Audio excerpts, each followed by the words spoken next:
एक गुरु और शिष्य जंगल से होते हुए अपने गांव जा रहे थे। अंधेरा काफी हो चुका था। शिष्य ने अपने गुरु से कहा कि गुरुजी, काफी रात हो चुकी है।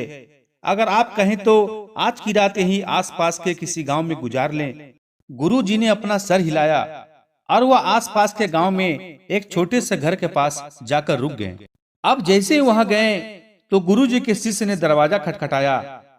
उस घर से एक गरीब आदमी बाहर आया तो गुरुजी ने बोला, हम अपने गांव जा रहे थे, लेकिन काफी रात होने की वजह से हमने इसी गांव में रुकने को सोचा। क्या हम आज रात आपके यहाँ रुक सकते हैं? गरीब आदमी बोला, हाँ क्यों नहीं, आप दोनों अंदर आ जाइए। अब जैसे ही गुरु अंदर आए, उन्होंने देखा कि उस आदमी के घर में बहुत गरीबी थी। गुरुजी ने पूछा कि आप क्या काम करते हो? तो वह गरीब आदमी बोला कि मेरे पास बहुत सारी जमीन है।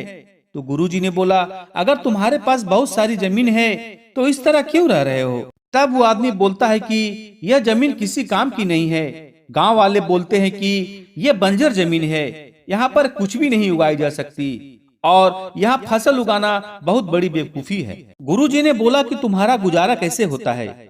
उसने बोला कि मेरे पास एक भैंस है जिससे मेरा पूरा परिवार चलता है। यह सुनने के बाद गुरुजी सो जाते हैं और रात में जब सब लोग सो जाते हैं तब गुरुजी अपने शिष्य को उठाते हैं और उस गरीब आदमी के भैंस लेकर अपने गांव चले जाते हैं। शिष्य अपने गुरु से पूछता है कि गुरुजी, आप ये गलत तो नहीं कर रहे हैं? उस गरीब आदमी की रोजी रोटी इसी भैंस की वजह से चलती है। तो गुरुजी अपने शिष्य की तरफ देखते हैं और मुस्कुराते हुए आगे बढ़ जाते हैं। इस बात को तकरीबन 10 साल गुजर जाते हैं और जो गुरु का शिष्य था वह बहुत बड़ा गुरु बन चुका था। तो एक दिन उन्हें उस गरीब आदमी की याद आती है कि वह मेरे गुरु ने उस आदमी के साथ अच्छा नहीं किया था। मुझे एक बार चलकर देखना चाहिए कि वह आदमी अब किस परिस्थिति में है।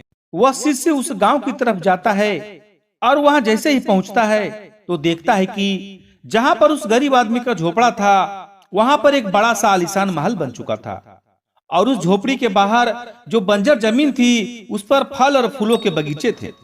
तभी उधर से उस घर का मालिक आता है। शिष्य उसे पहचान लेता है और उस आदमी को बोलता है, मुझे पहचाना? मैं अपने गुरुजी के साथ आया था, हमने एक रात के लिए आपके यहाँ रुके भी थे। वह आदमी उसे पहचान लेता है और बोलता है कि उस रात आप कहाँ चले गए थे? और उस रात के बाद ही मेरी भैंस कहीं चली गई थी। मेरे पास कोई रास्ता नहीं था तो मैंने अपने जमीन पर मेहनत की और फसल निकल आई और आज मैं इस गांव का सबसे बड़ा और सबसे अमीर आदमी बन चुका हूँ। ये सुनने के बाद शिष्य के आंखों में गुरुजी के प्रति आंसू आ गए और उसे यह बात समझ में आ गई और वह रोने लगा। दोस्तों, इस कहानी से हमें यह शिक्षा मिलती है कि हमारे अंदर बहुत कुछ करने का टैलेंट छिपा है, लेकिन हम किसी चीज को मन में बिठा के रखते हैं कि यह नहीं हो सकता, यह हमसे नहीं होगा। लेकिन हर मनुष्य के अंदर भगवान ने ऐसी ताकत दी है जिसे इच्छा शक्ति कहते हैं। यदि मनुष्य के अंदर कुछ करने की इच्छा शक्ति जग जाए तो हर नामुमकिन चीज को मुमकिन कर देता है। यदि ये कहानी सुनने के बाद आपके भी अंदर कुछ करने की इच्छा शक्ति जग गई हो तो कमेंट के साथ साथ हमारे चैनल को सब्सक्राइब जरूर कर दें। धन्यवाद।